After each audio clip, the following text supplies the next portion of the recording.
ஒரு மாலையை வச்சுட்டு நீ தொந்தரவு பண்ண பாருங்க. ஒரு ஆளு நேற்று இப்படிதான் ராமநாதபுரத்தில் நமது அருமை அண்ணன் ஓபிஎஸ் அவர்களுக்கு ஓட்டு கேட்க போயிருந்தேன். அங்க எப்படிதான் மக்கள் கடலாக அங்க ராமேஸ்வரத்துல கடலே ஊருக்குள்ளார வந்த மாதிரி இருந்துச்சு. ஆனா நான் வர்றப்ப யோசிச்சேன், தேனிக்கிட்ட கடலே கிடையாது, எங்க அள்ளியாரத்துல எப்படி அதான் தாய்மார்கள் இவ்வளவு ஆளவரத்தோடு இப்படி சிரிக்கின்ற முகத்தோடு உங்களை பார்க்கின்ற பொழுது குக்கரின் வெற்றி உறுதியாகிவிட்டது என்பது நன்றாகவே தெரியுது. அதே உட்காரியா, 2 பேரும் உட்காருங்க பின்னாடி.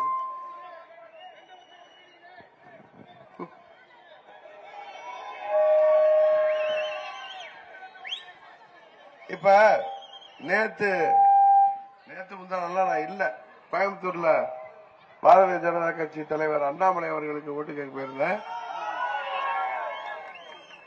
அங்க திருச்சி வேட்பாளருக்கு ஓட்டு கேட்டுட்டு சிவகங்கை போயிட்டு ராமநாதபுரம் போயிட்டு வர்றதுக்குள்ளார இங்க யாரோ வந்துட்டு போயிருக்காங்க.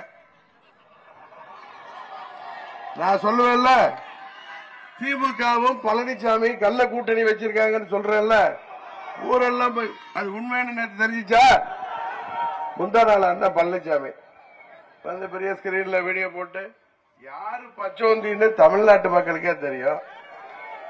அது தேனி மக்களாகிய உங்களுக்கு நன்றாகவே தெரியும். ஏன்னா உங்க கூட 25 ஆண்டு பந்தம் உள்ளவனா இவர் தான். ஏன் 14 வருஷம் வரல, மக்களை பார்த்தாங்களான்னு கேட்கிறார். உங்களுக்கு நல்லா தெரியும். நான் மறைந்த இதே தெய்வம் அம்மா அவர்களுக்கு கட்டுப்பட்டவர். அம்மா அவர்கள் இங்க உங்க வேட்பாளரை நிறுத்தி நீங்க எல்லாம் ஜெயிக்க வச்சீங்க. 11 வருஷம் 2004 நான் வெற்றி வாய்ப்பை இழந்தப்ப கூட அம்மா அவர்கள் உங்களுக்காக நான் பணியாற்றியதுனால என்ன ராஜ்யசபா உறுப்பினராக்கி இங்கே நான் பணியாற்றினேன். நீங்க கேட்டதெல்லாம் அம்மா அவர்கள் மூலம் நிறைவேற்றி தந்தேன். சிலர் செய்த சதியால், அந்த சிலர்லாம் யாருன்னு உங்களுக்கு தெரியும், தேனி மக்களுக்கு தெரியும். அந்த சதியினால அரசியல்ல அப்பாவியாக இருந்த நான் அம்மா அவர்கள் இங்க வரவேடான்னு சொன்னாங்க. கட்சியை விட்டு எடுத்துட்டாங்க. இந்த ஏழறிவு படைத்த பழனிசாமிக்கு அது கூட தெரியல. கட்சியை விட்டு எடுத்ததுக்கு அப்புறம் நான் அம்மாவுக்கு கட்டுப்பட்டவன். இங்க வந்து நான் இந்த பக்கம் வருவேன், கோயிலுக்கு போறப்ப பாக்குறது வேற. ஒரு அரசியல்வாதியாக வந்து பார்ப்பது அம்மா அவர்களை மீறிய செயலாக இருக்குன்னு வரல. பழனிசாமி மாதிரி காலில் விழுந்து பதவி வாங்குறது, பதவி கொடுத்தவங்களையே அவர் சின்னம்மா காலில் விழுந்து பதவி வாங்கினார். உங்களுக்கு தெரியுமா தெரியாதா? அவரை ஊடக பத்திரிகைக்கார கேட்டப்ப அவங்களெல்லாம் கட்சியில 100% சேர்க்க மாட்டார், பொதுச் செயலாளர் தேர்ந்தெடுத்துட்டு அப்புறம் ஜெயிலுக்கு போனவங்களை கட்சி விட்டு வைக்கிட்டு என்ன பார்த்து சூரியனை பார்த்து குலைக்கிறதுக்கு எல்லாம் பதில் சொல்ல மாட்டேன்னு சொன்னாரு.